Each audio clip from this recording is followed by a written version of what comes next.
Hi, Mom. Hi, Mom. How you doing?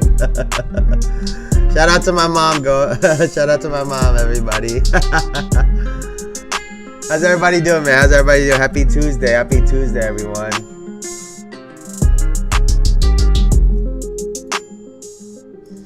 I hope everybody's having a great start to their week, man, and everybody's having a good Tuesday so far.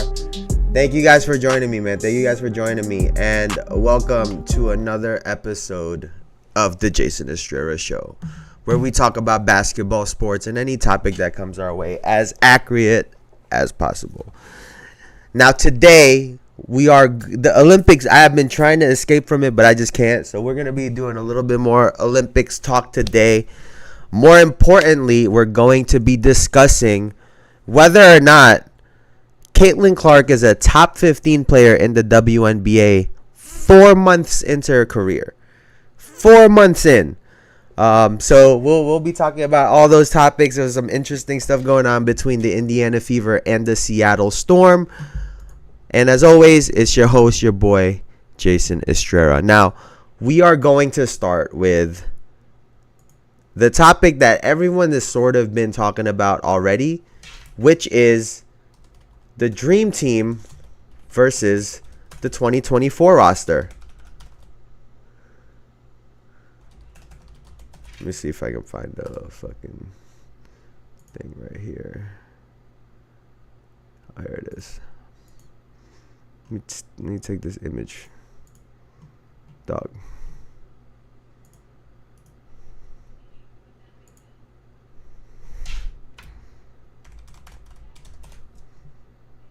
Let's see.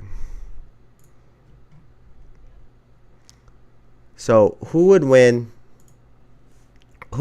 in a game, in a 7-game series between the original Dream Team and the 2024 USA Olympic team? Now, obviously, it would be very easy for a lot of folks to say the 1992 Dream Team. Nostalgia, history, a lot of people's favorite player. Oh, what's up, bro? What's up? A lot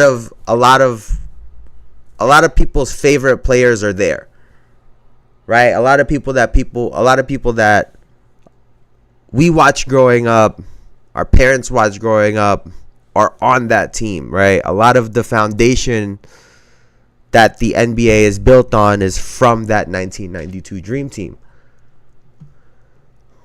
And so it would be, let's just take a look at the rosters. How about that? Let's take a look at the rosters. Let's see this. I'll do it like this, actually. So the 1992 Dream Team had Charles Barkley, Chris Mullin, Christian Laettner, which was a college player at the time, Clyde Drexler. Oh, fix this. Clyde Drexler, David Robinson, John Stockton, Karl Malone, Larry Bird, Magic Johnson, Michael Jordan, Patrick Ewing, and Scottie Pippen. Now, you got to realize that Magic Johnson had just gone through his little AIDS fiasco over here. He wasn't in the NBA. So at that point in time, he wasn't the Magic Johnson that everyone knows. Larry Bird had a bad back and wasn't really playing. And Christian Laettner, like I said, was a college player. And so when you look at it, this is really Charles Barkley, Christian Laettner. It kind of makes sense how they were able to dominate those other teams, even with 3 guys that weren't at their best. I guess there's 2 ways that you could look at that, right? That the rest of the team was so good that they didn't need those players, or the teams they were going against were just that bad. Now, when we look at Team USA from this past Olympics, you have Steph Curry, Anthony Edwards, LeBron James, Kevin Durant, Derek White, Tyrese Halliburton, Jason Tatum, Joel Embiid, Drew Holiday, Bam Adebayo, Anthony Davis, and Devin Booker. This is a roster of everyone is right now playing at a high level, right? You could give Derek White whatever shit that he plays at a high level for his team. Tyrese Halliburton plays at a high level for his team. Drew Holiday plays at a high level for his team. As much shit as I was giving Joel Embiid, MVP caliber player. For me, if you remember the little doc on the 92 Dream Team, if anybody remembers that, you guys should go check it out. They lost the game, right? Similar to how Team USA almost lost the game, one of their first scrimmages this past summer against the select team, right? And at that time in 1992, they were college players. And the Dream Team lost that game against a bunch of college players. Come to find out, God rest his soul, the late, great Chuck Daly had thrown the game on purpose. Mike wasn't really playing. They were just doing weird shit. Kind of what Steve Kerr was doing in the actual games, right? But Chuck Daly had done it on purpose to humble these all-time great players so that they can be focused during these games, even if their competition is lesser than them. However, the factor that they did say, something that actually factored in, was the guard play. Let me see if I can find the...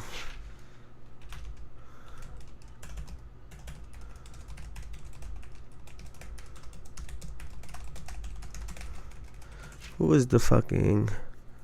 But there was one that dubious loss to the U.S. Select Squad, which included Bobby Hurley, Grant Hill, Penny Hardaway, Rodney Rogers, Eric Montrose, and Chris Webber. I mean, obviously, you know, a Grant Hill, a Penny, and a Chris Webber were, you know, we come to find out, become very good to great NBA players. So they weren't a bunch of scrubs, but still, my point that they even the Dream Team at that time had noted was the fact that they were struggling against the guard play. Now, I know that John Stockton has been, you know, people have called him a very good defensive player. And then, you know, a Magic Johnson was never really known as a great defender as well. So going against a 2024 roster that has Steph Curry, Devin Booker, Drew Holiday, and then you throw a Derek White and a Halliburton in there, and an Anthony Edwards as your guards, they would force Michael Jordan and Scottie Pippen to switch and defend some of these guards that maybe John Stockton and Magic Johnson would have a hard time containing. But the issue is, if you do that, then that means Magic is going to have to guard who? Like a LeBron James, probably? All of a sudden, all of the advantages that Magic Johnson has, being taller than all the point guards, faster than being able to post them up, that gets thrown out the window, because then Bron just gets to match up with him point guard to point guard. And, you know, I think, especially on this roster, anyone is going to get cooked by Michael Jordan, Anthony Edwards, you name it. He post up Drew Holidays, he'd be too little. Devin Booker, I think, would even be too little. Anthony Edwards, they would have to try to... Jason Tatum would really end up getting minutes, is what it really comes down to, because he would have to play some defense. Him and Bron would probably have to try to take their turns defending Magic and Jordan. That's what I imagine would happen. And then when it comes to the bigs, you have a Charles Barkley, who's 6'6", a Karl Malone that's 6'8", David Robinson was their only 7-footer, and now, and I guess Patrick Ewing as well, but you got to deal with a Joel Embiid who's just as big as those guys, but has such a versatile game. Bam even can very good movement, and Anthony Davis. I would actually love to see that unfold in real time. That would be really fun to see. Patrick Ewing, David Robinson, Karl Malone, and Charles Barkley have to take on, the bigs, quote unquote, of Anthony Davis, Bam Adebayo, Joel Embiid, and a Jayson Tatum, and a Kevin Durant. Those would be the matchups. If Charles Barkley or Karl Malone ends up on Kevin Durant, I'm so sorry. I'm so sorry to tell you this, but that's not going to go well. That's not going to go well. You'd end up forcing the 92 Dream Team to run like a Magic Johnson, Michael Jordan, with a Clyde Drexler, and I don't know, they probably prefer a Charles Barkley with a David Robinson just so they could stay mobile enough. Yeah, that's tough. I mean, you'd maybe switch Clyde for Chris Mullin, slide Mike to the 3 so you could get some shooting to space the floor, because there isn't really much shooting there. But man, that's tough, because you have 3 guys on the 1992 Dream Team, like I keep saying, in Magic Johnson, Larry Bird, and a Christian Laettner, who, if you really push them, Christian Laettner, not an NBA player at that point. Bird and Magic, older. They're just much older at that point in their career. Yeah, I would probably give the edge to the 2024 team. I think I would. You would end up playing Steph, Ant, Bron, KD, and Anthony Davis. Wow, that's tough.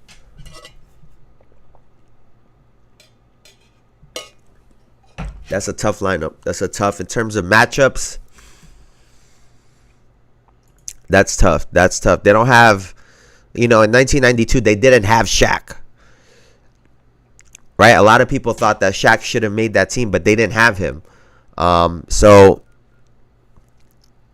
yeah, that's a tough call. I think it would be tight. I'll say the 2024 team beats the 1992 Dream Team 4-3, 7 games, 4-3. Yep, 4-3. People also know, I mean, it would also depend the rules they're playing. Yeah, but I think they would have an edge in terms of just the matchups that they could throw out there. They just have size and versatility. Yeah, man. Let's go. Let's move on. Let's see. Now, speaking of another talent that came out of this Olympic experience this past season. Let's see. This was the other day. I don't know how.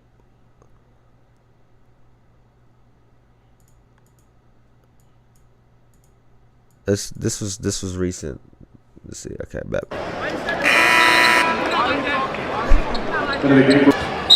Going up! Yo!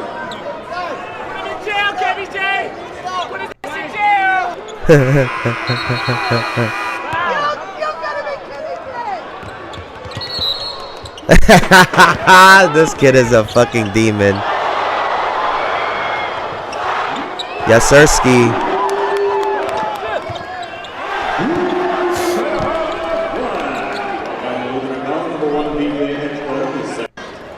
Yeah, so Cooper Flagg is on his little run right now, and this leads me to ask, what can we actually expect from Cooper Flag. The talk about him has been, oh, he's going to dominate everyone and he's going to run things from here on out. You know, being that, a 17-year-old playing against all of these NBA guys at the Olympics, going against the actual National Olympic team. And so there's high expectations for him, obviously, right? Although I think he looks great and has great potential, I think this is when we actually get to validate whether that's true or not. We are about to get the best look at Cooper Flag and see whether he really is going. He looks like an NBA guy, but if he really has the potential to be a star in the league. And I say that because the experience that we saw him when he was, hitting shots over Anthony Davis, tried to dunk it, all of these things, right? Keeping up essentially with all these NBA guys. That experience not only showcased what he could do, but it also put a target on his back. Because now, regardless of your rank, when you go up against Cooper Flag, you know that all the eyes are going to be there. So, game in and game out, for Cooper Flag and his team, it's going to feel like a championship game. It's going to feel like a playoff game. It's going to be high intensity. He's going to get the other team and their best players maximum effort, their A+ game. That's what he should be expecting. Yeah, I get everyone saying, oh, he gets to go back and it's easy. Yeah, that's easy to say. I think he's going to go back and he's going to get everyone's best shot. And we get to see how he plays and how he reacts to those situations. One of the reasons why I thought Trae Young would become a legitimate NBA player and be a real good NBA player, regardless of how you feel about him, he could play basketball at a high level. And it was all throughout high school, the amount of trash talk that he would be dealing with, the gyms would literally be fucking shaking. He would be getting booed left and right. Other players are chirping at him. And to see him perform game in and game out was something to see. And for me, to be able to perform under those circumstances and under that pressure was enough beyond his game and all the stuff that you could do, breaking down, oh, he could dribble, he could shoot, blah, blah, blah, blah, blah. He can handle that. As an individual, that goes a long way, because a lot of guys that can play and put the ball in the hoop and dribble and do all this thing, a lot of guys fold. And we get to find out if Cooper Flag, to his point, to the number one shooting guard in the country, is he really like that? And I think he is. His game looks like it. His game looks ready. It looks polished. It's smooth. He has one of those games that it looks like you can't speed him up. Right? It's a tough thing to explain to people, but you can't speed him up. You can't force him to play at your pace.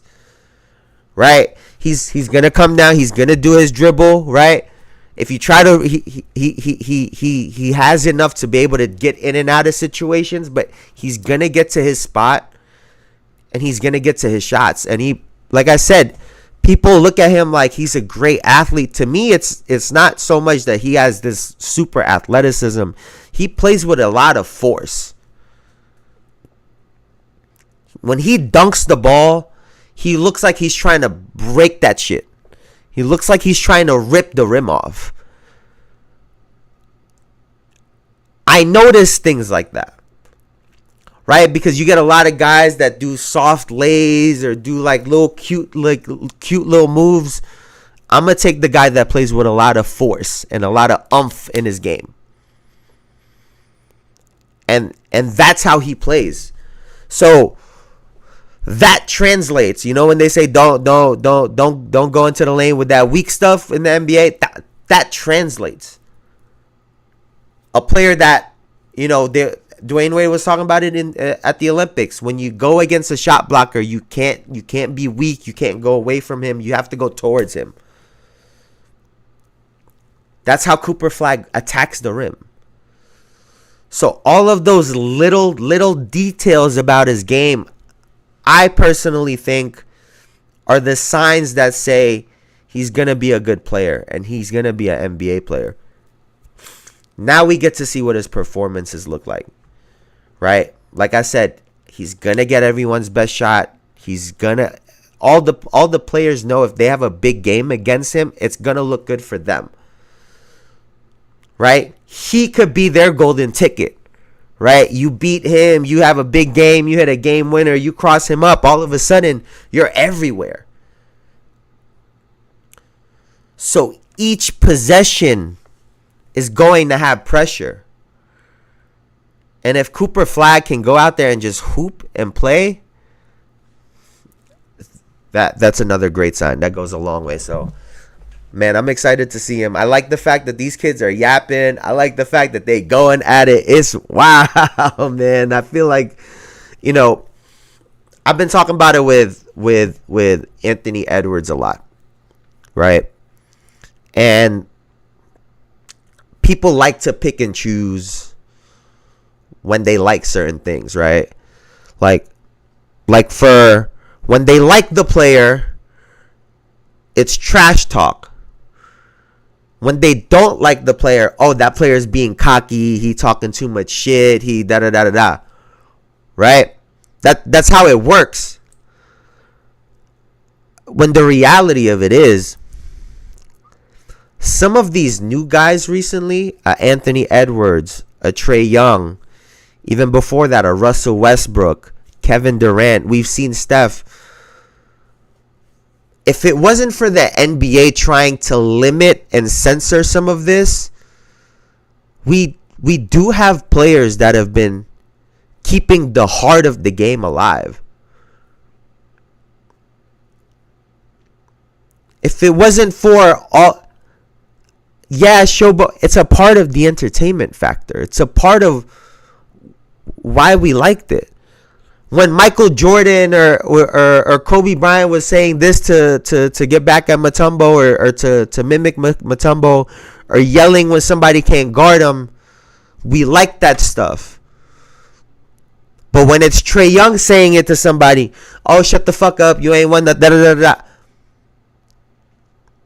It's always either one or the other, apparently. But seeing Cooper Flag talk, LaMelo go out there talk. We've had players like this. But everyone just wants to pick and choose who they like or don't like and who's allowed to talk and who's not allowed to talk. How about we just let everyone talk? Because it makes the game interesting. Let's just appreciate. Everyone is trash talking. There were so many content pieces for years about the fact that trash talking is no more. Only for players to talk about, this person still talks shit, this person still talks shit, because it does happen.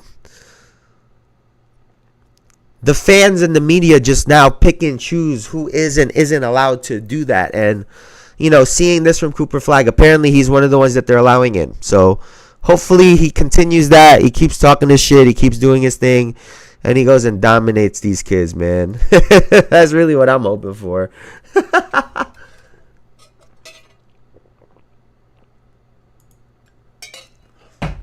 Now,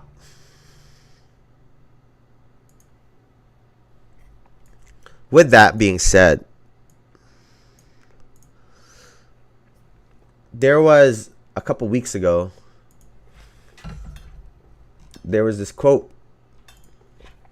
This gentleman, BG the Saint, said, "You guys realize D'Lo gets hot like Curry did yesterday, talking about the gold medal games or the Serbia game?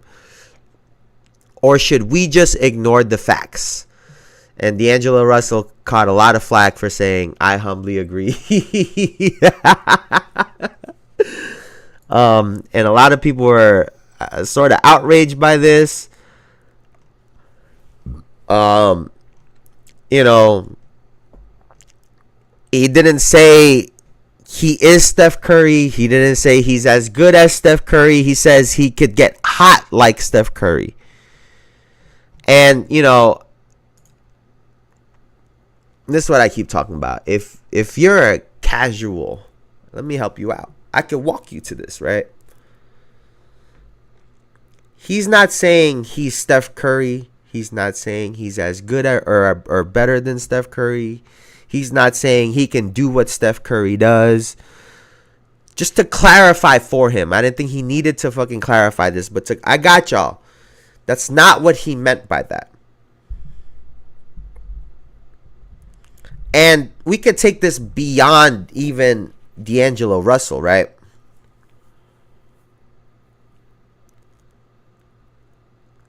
Everyone in the NBA is a pro. Everyone is a pro. And there's levels and tiers to it, right? You get the best players, or you get the legendary players who they're not only great at the game, they also have all the statistics, they have everything, right? They're phenomenal at what they do. And then you get guys and you know what it really comes down to, each tier when you get lower is a tier below those guys that are legendary are the people that just don't do it as consistently. That's really what it comes down to, is the consistency. Can we expect you to do this time and again? Right? So like I said, everyone in the NBA is great. There's levels to it though. So, yeah, a role player, even a all-star, fringe all-star, maybe they're borderline all-star, a game or two in the season can have a 4 or 5 minute stretch where they're as hot as Steph Curry. You get a D'Angelo Russell who's been an all-star, in my opinion, was on his way to be a really good player in this league, you know, barring some shit not going his way. But in his time in Brooklyn, he was phenomenal. And there were more than one occasion where he got, quote-unquote, Steph Curry hot. He hit that Steph Curry mode. And there were clutch games, some big-time shots at the end of games. That's what he did. Right? For some of these fans to pretend as if only this person could, they just can't do it as consistently the way Steph Curry has one of these games once a week. That's the difference, right? The real difference to me between a superstar and an all-star is for probably, I don't know, 70, 72 games of the year, that superstar is there doing his thing, being the consistent rock, doing what they do. And you get 5 to 10 games where it's just not all the way there. Maybe they're not in it on some of them. They're hurt. They're injured. Shit's not falling their way. And then when you get to All-Stars, you get probably maybe 55 to 60 games where you know exactly what you're going to get from them, know what to expect. They get a bunch more games where they're just not like that. And then you go down. But that man had to delete that tweet. Like I said, the ring culture in the NBA has gotten to the point where now fans are discrediting the things that these players have done. I get he's not an NBA champion, or the way, right? D'Angelo, well, he's not no fucking NBA champion. No.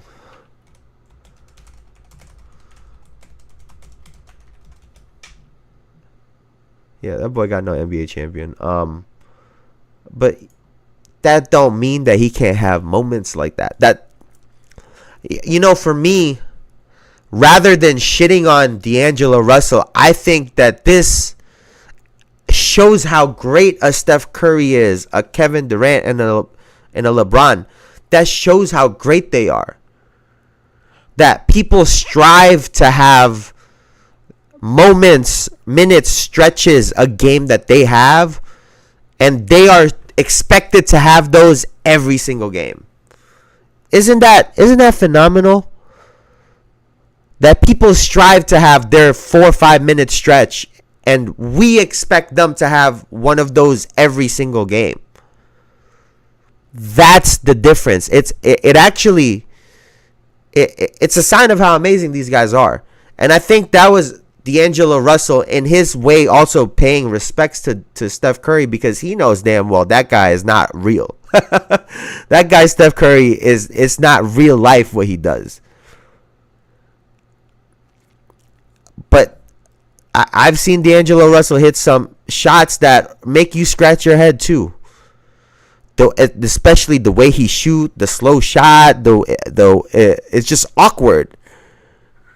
And if you've never seen a D'Angelo Russell, here, let's see. Maybe we should pull it up. Maybe let's see.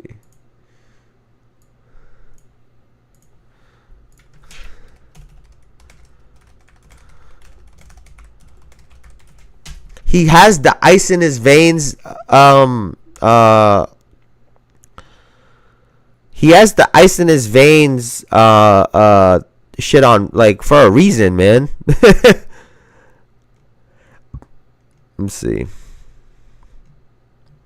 He had a 50 piece before. Was it this shot? 15. Oh, it's the 2018-19 season. Let's take a look at this shit. And Russell's number, and they're glad tonight that this is preseason and not the real deal. This kid's putting on a. Like I would try and say, Coach. Oh, what a steal! Kurucs misses it. Russell fake. Dinwiddie, the penetration. Look, all these are in the fourth quarter too. Russell, bottom. It's a three. One more by Kuzma. And gives them like, bro, these shots are tough. Like, look at this shit. He's just pulling up. He's just pulling it in front of these guys. Like, what?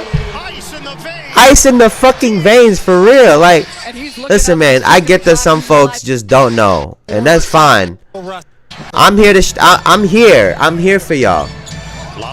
Some folks just don't know how good some of these players are. But hey, man, like, that guy, he was a cold dude, bro. Like, he was a cold dude. Now,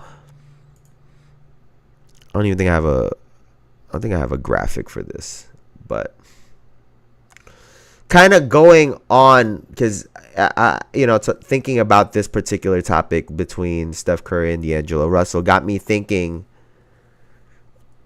of the truth about Damian Lillard. You know, he didn't make it to the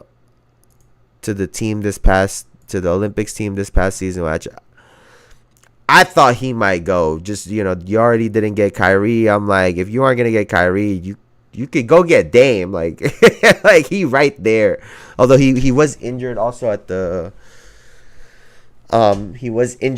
end of the season, so maybe that played a role into it. But an 8-time All-Star, 7-time All-NBA player, 2012 All-Rookie, 2012-2013 Rookie of the Year, part of the 75 best players ever, 2023-2024 All-Star Game MVP. Now,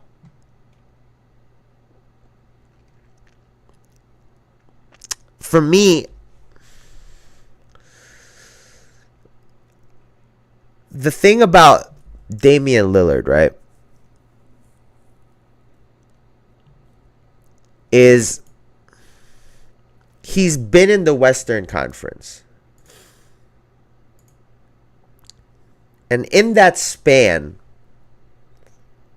he's had to go up against a Russell Westbrook that was getting triple doubles, James Harden that was a shooting guard, transitioned into a point guard, and then scored 37 a game, a Steph Curry that was leading a Golden State Warriors team that's one of the greatest teams ever. He's the only one that has a unanimous MVP voting. I mean, Steph Curry was on a run, and I mean, barring some of the team's success as of late, he really is still on a run. He's still like that. So, for Damian Lillard's entire career, in the Western Conference, he still came out with 7 All-NBA teams. Now I get what? Let me see. One of them. 1, 2, 3, 4, 5, 6, 7. Only one of them was an All-NBA first team, which was the 2017-18 year. Let me see the Lillard. Who did he? 10. Oh, this was the fucking.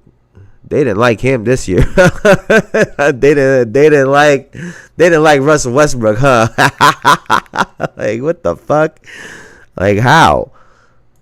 Guy averaged a triple double and didn't get All NBA first team. Like, what the fuck are we doing?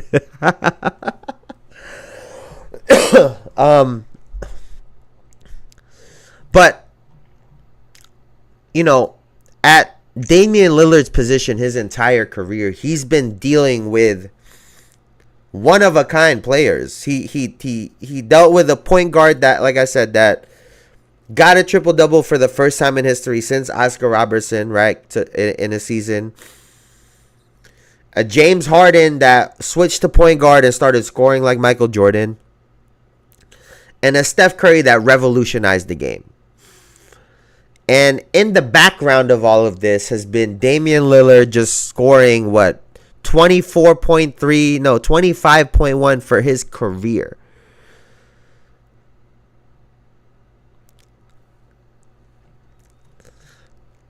I know that he's never going to get the credit for it. Some people are going to say, oh, he's not that good, or he should have won, da-da-da-da-da. I don't think you could take away from what this man was able to do throughout his career. To pretend like he's not like that.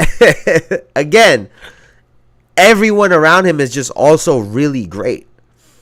And at certain points, I think you could have argued Damian Lillard was potentially the best point guard in the league at certain stretches with all of those guys.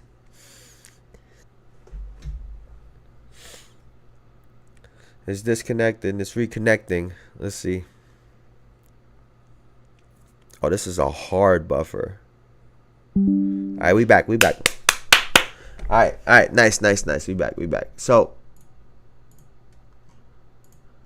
you know, I want to give some props to Damian Lillard because I think he don't ever get the credit he deserves. Early on in his career, I said, I don't know if my dad can remember this. I said he could come out as potentially the best player out of the group. The best point guard. His production, just the way he was efficient. He could score kind of like Kyrie in 101s because he's so efficient at it, but he don't require as many dribbles, but he could also shoot like Steph. Like that's phenomenal. And, you know, he just never had the physicality like Russell Westbrook, the athleticism, and he don't have the size like James Harden. And, you know, for a lot of his career, I looked at Kyrie and I said, damn, man, like, I wish you would just go and shoot a little bit more like Dame or get to your shot more like Dame, because Dame just get to it. He don't play around with the ball. He just get to his move and get to his shot and keep it moving. So, you know, Damian Lillard, one of the greatest players that we've ever seen. Shouts out to him, man. He's just phenomenal. I think a lot of that gets missed in the middle of all this, that those players weren't scattered between the East and the West. They were all in the West. And all four of those players, you know, Steph, at least Harden, Russ, they were very loud and demonstrative, right? Steph was just sort of like the NBA sweetheart. Everybody loved him. Kyrie's game was just so flashy. You know what I'm saying? This is what he had to deal with in his era, that he had to go up against. And still held his own. The numbers are there. Yeah, man, this guy was unreal. This guy Damian Lillard is unreal. Now, speaking of unreal, I could not believe what I was fucking seeing earlier, bro. Which one is it? I think it's this one. Let's see.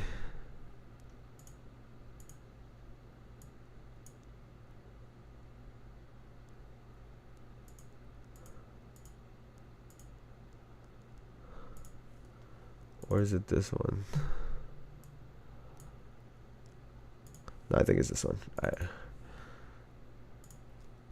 So before I got on, I was just looking at I was watching back some of the WNBA games from the last couple days. I mean, I guess I actually won't need this, but so you guys could see it. This is the Seattle Storm Indiana Fever game from the other day, and I'm watching it, and there was no audio. There was absolutely no audio on this shit. I couldn't believe it. There was nothing. There was no audio. I screamed just to make sure in case they deleted it and put it back up. There was no audio whatsoever on that shit. And that's tragic. Y'all gotta get your shit together. I've called them out before on how late they post the videos. The NBA has their shit up within an hour or two of the game finishing. Like, y'all have clips during the games. Why can't y'all send that shit to somebody to put together in a little fucking 10-minute video? Like, to post it, it's been up for a day. Actually, we should check actually here.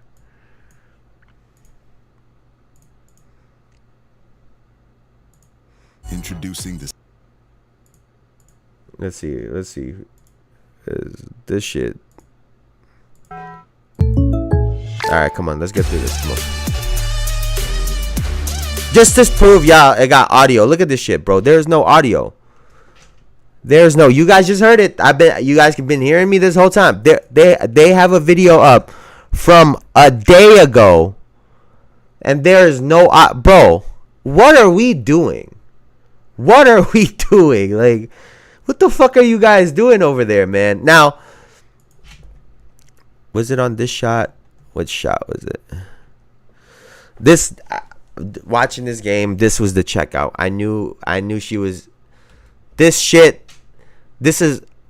I see people reacting to Steph Curry the way Skylar Diggins reacted to Caitlin Clark, and bear with me with this no audio shit. How are they gonna upload a Caitlin Clark game with no audio? This league is ghetto. That's what I'm saying. And people are commenting on it. Look at this shit. Like, people are on here like, no audio, no audio, no audio. So they're just ignoring the shit. Like, how have you guys not fixed it? Like, I don't know, bro. But anyway, seeing this reaction from Skylar Diggins. Look at this shit, yo. She didn't even run back. There's, what is this? 4-on-2. She's like, fuck it. You know damn well that she about to shoot this shit. And you look. She's shaking her head. She's like, God damn it. Oh, I seen that shit. She was so over this game. Bro, I was dying. She was so checked out. I guess that brings me to my part right here, which is, and I know some folks gonna be mad at this, but Caitlin Clark is a top 15 player 4 months into her career. And I didn't think that this needed to be explained, but I'll do it anyway. Don Staley, sorry if I'm butchering the name, came out and said that they should have legitimately considered Caitlin Clark on this USA team, which is a 12-woman roster, right? Not even a 15-woman roster. 12-woman roster. Which means that if you actually thought that she could have been on the team and contributed, that it's not that far off to say that she is a top 15 player in the WNBA.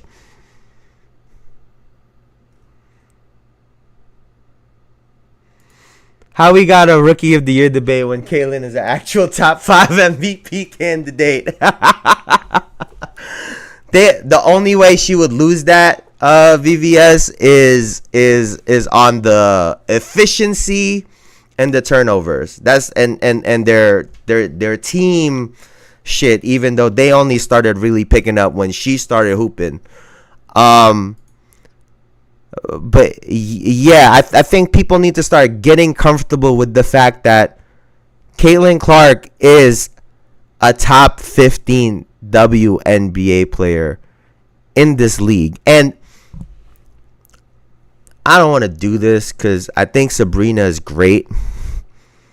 But when you watch Sabrina, because that's really her comp. I keep comparing her to Steph Curry and blah, blah, blah. But Sabrina in the WNBA right now really is kind of her comp. And if you were to have me choose between those two, I'm picking Caitlin Clark every time. And that's not to say that Sabrina can't shoot better than Caitlin. I think she probably does. I think it'd be closer than people expect. Regardless of the numbers, you'd have to watch the games and know the kind of shots that Caitlin takes, the way she's shooting off the dribble on two people a lot of times.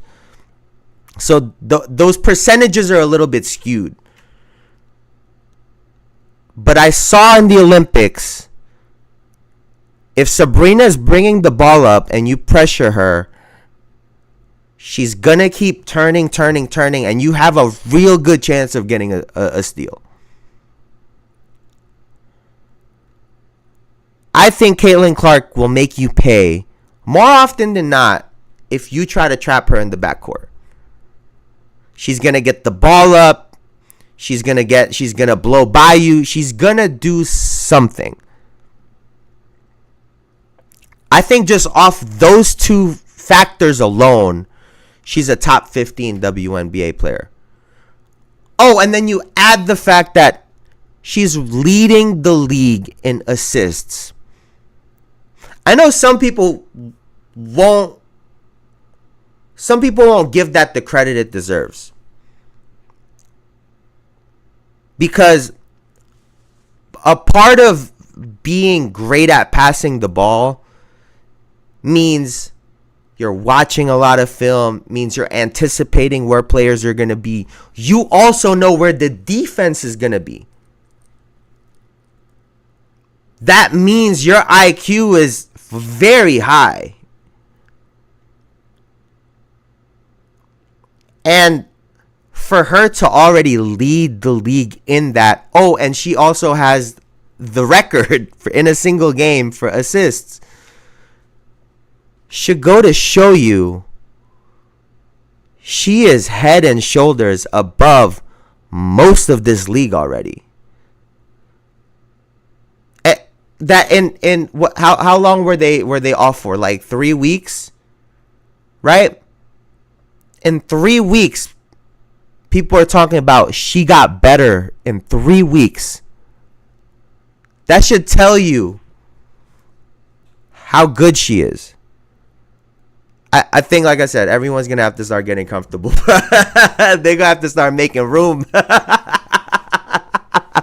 hey, and this fact that everyone needs to start getting comfortable with is, I think, why we got some of the shit that we saw in that game. So let's take a look at some of the things that transpired during, and I guess at the end of the game as well. So let's look at this.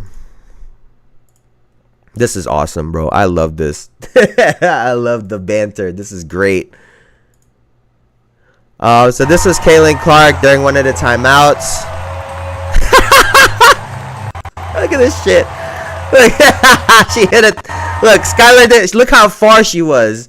She hit a nitrous to go hit Caitlin real quick.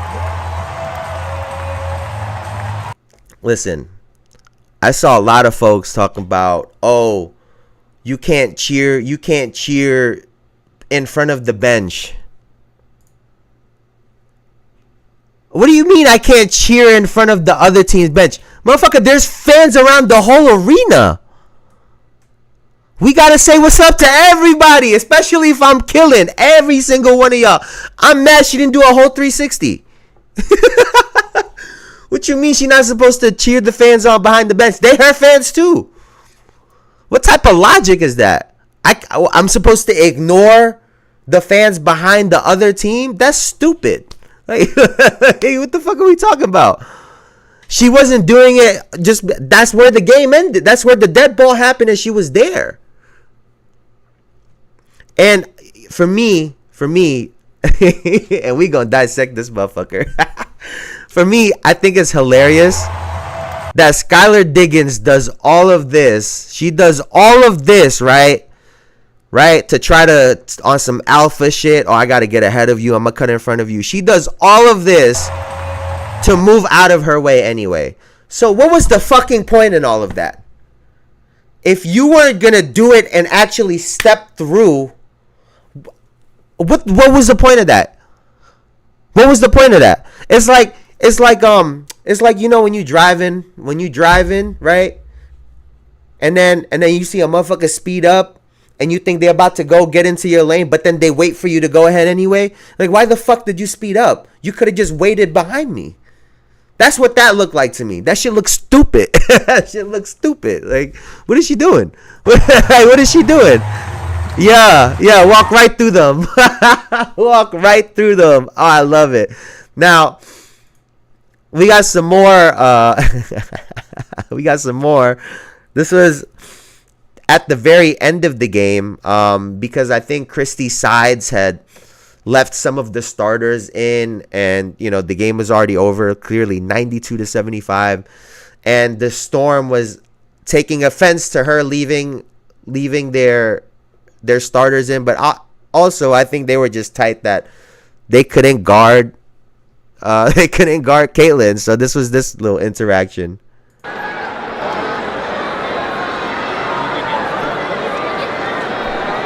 She shushed him. Yo, she's crazy. She's yelling at top two. Why are you a crybaby?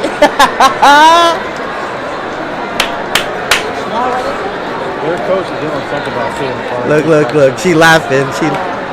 Stop crying, dog. The Storm team didn't have that team in it when they beat Clayton the other time. Ain't that something? They never do.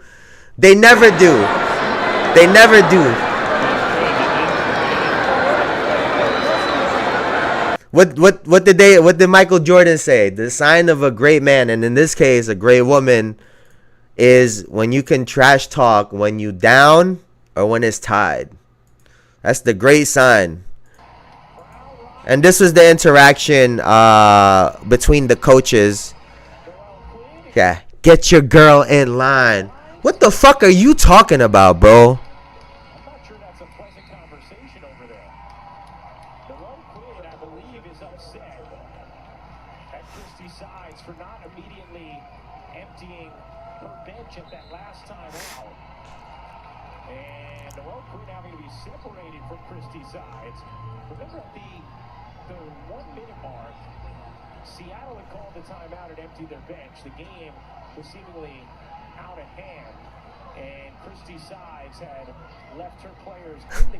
Like, woo, yo, I'm not gonna lie to you.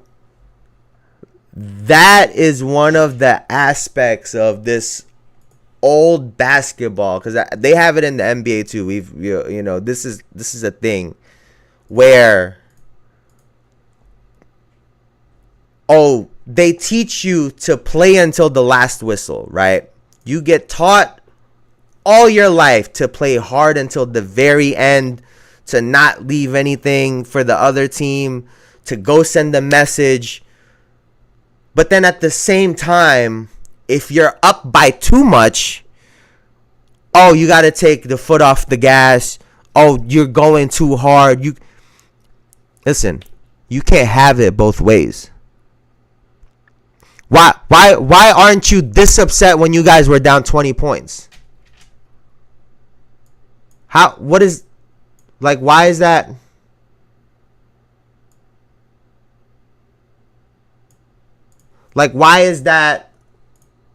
Why is that even a thing? You know what I'm saying? Why is that even a thing? Because at the end of the day, right, you should be playing hard too at the end.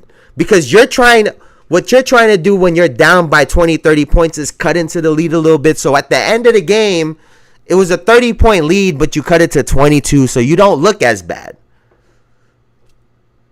That's what it really is. No, motherfucker, take this ass beating. You're the coach for the Seattle Storm, not the Indiana Fever. You can't tell her what to do. You can't do no crybaby cheese shit. You can't do that. No. We can't do that. We can't do that, bro. We can't do that. Nah. Because what happens is, all you're gonna do is, now when you're up, you can celebrate and shit, but when you lose, we can't do that. We can't do that. And I respect Caitlyn because she came into the league talking shit. She came in when they were losing. She kept that. She had that same energy, and when they're winning, she got that same energy. That's why I think ultimately all of this is gonna pay dividends for her. That's what I think is gonna happen.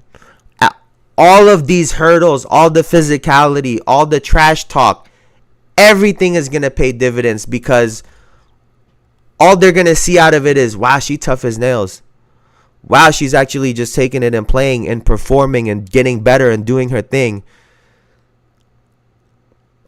I think she's gonna gain their respect in the end.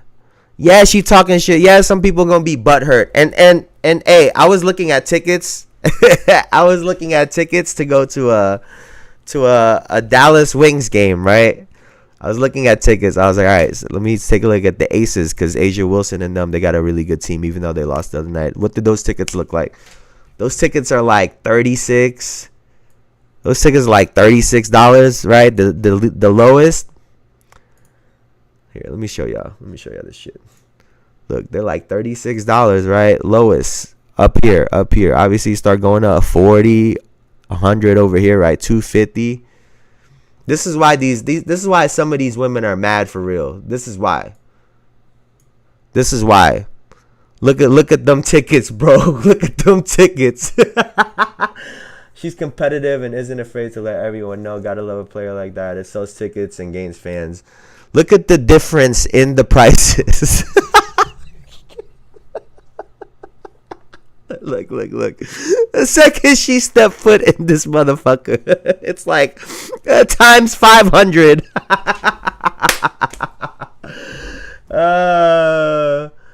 All this buddy-ish isn't the way in a competitive sport when you're trying to be the best. I mean, I think some people also miss the fact that some of these guys are actually, and some of these women are actually friends. Like, you've been seeing them in camps for the last decade. It's impossible to not be friends with them, going to AAU tournaments. Like, it's impossible to not be actual friends with the people that make it, right? There's such a select few, you know what I'm saying, that could relate to your story. You're at the tip of the iceberg in your field. So yeah, but you know, I think obviously there's still that when the game is on, that you still play and you still play hard. But yeah, I think it's hilarious how much the ticket prices jump when she goes in. And I think some of these women are hurt by that. Let's just call it what it is. It's not even that they're necessarily upset at her or anything, but to be a player that's been working hard and doing your thing and blah blah blah blah blah year in and year out, and the tickets are $30-$40, and then the second she steps foot in, they're $180. What is that, a 600% increase? Yeah, that can't feel well for all of them. There's some of them that know and understand how this shit works, and there's a couple, you know, I was talking about Noah Lyles yesterday, just not understanding how supply and demand works, wanting a whole fucking sneaker. But this is how it works. She's popular. People could relate to her. They like the way she plays and all of these things, and that's just how it goes, man. And I think, you know, we're gonna see, as the season goes on, we're gonna see some women embrace her, and some women are just gonna be it's just gonna be a hard no. And I think that's just how it's gonna be. There's gonna be a hard line drawn between the people that like Caitlin Clark and the people that don't. It's the LeBron effect, right? It's the every time she does something, everyone has an opinion, whether good or bad. And that's what it's shaking out to be. But for now, that's going to do it, man. Thank you guys for joining me. I really, really appreciate y'all, as always, man. Y'all, I appreciate y'all hanging out and commenting. Please like, comment, subscribe, all that good shit. We are trying to take this to Mars. I don't know if I'm going to keep saying moon. But thank you guys for joining me. Y'all could have been anywhere, literally anywhere on the internet, but y'all were here with me, and I really appreciate that. So thank you guys. I will see you guys tomorrow, man. Have a great rest of your day. Later. Peace, everybody. Have a great day. Thank you.